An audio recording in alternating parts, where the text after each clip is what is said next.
So first of all then, verses 1 to 4, the lure of self-rule.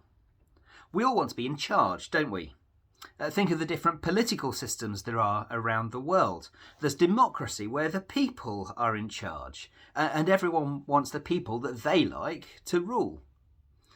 Dictatorships, where a group of people are in absolute control, and almost always others want to take their place. Absolute monarchy, where a single person wields all the power. Or think about the workplace. Everyone has opinions about how the office, the school, the factory or the hospital should be run. And there's the greasy pole that is climbed by those with ambition. They want to be in charge. Or think of the home. Each child wants to be the one who sets the rules for the next game. Each adult wants to have control of the remote. We all want to be in charge because the lure of self-rule. Now, if you were with us when we were in Isaiah last time, at the end of last year, you'll remember that the historic nation of Israel had been split in two.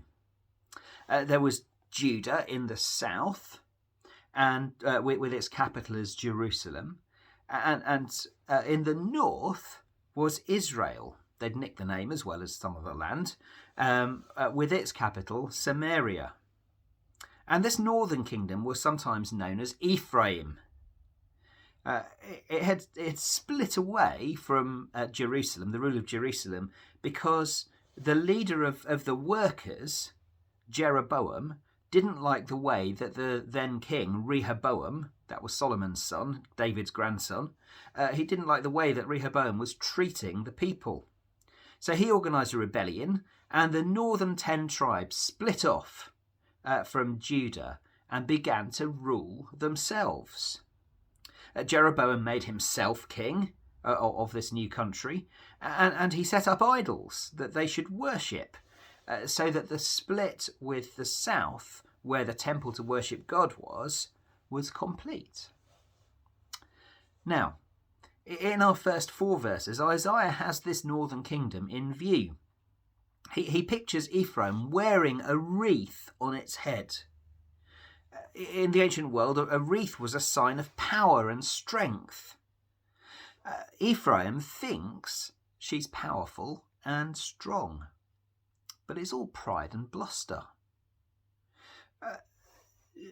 She might be placed at the top of a fertile valley that's good for producing all of the crops and grazing the livestock that she needed, but that beauty is fading, and Ephraim is in denial about it.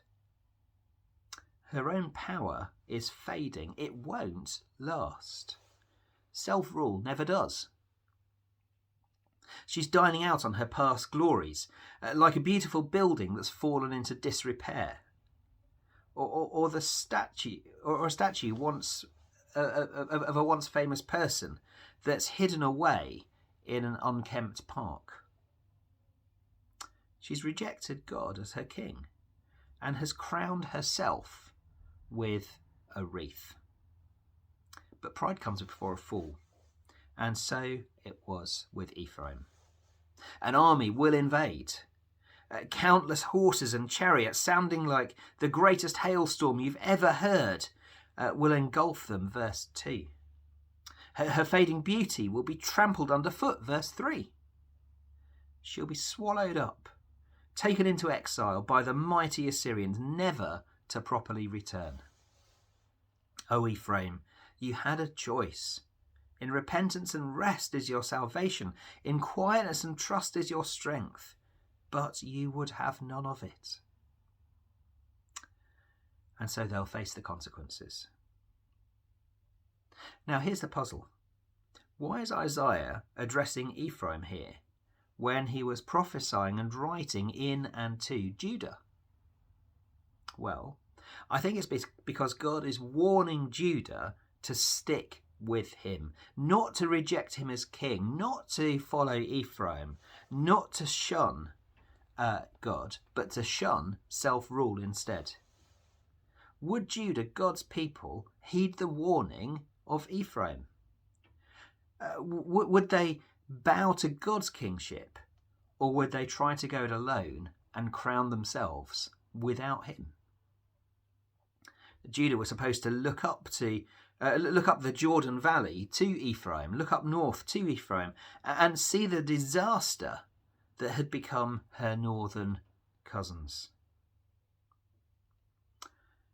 God is warning Judah, warning God's people to stick with him and him alone.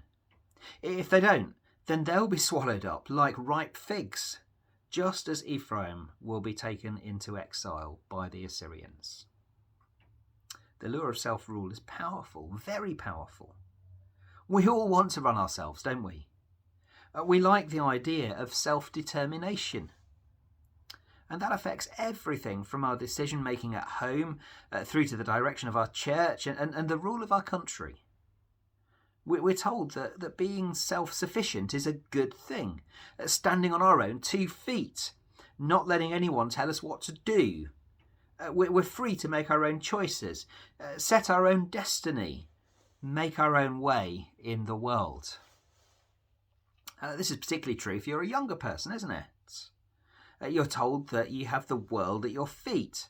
The world's your oyster, like you can kick the world at your feet around wherever you like it's a football. Seize the day. Run your own life. Make your own choices. The lure of self-rule is powerful, isn't it? But those who try to run their own lives apart from God always end up fading like a flower. An empty shell, only with memories and regrets to look back on.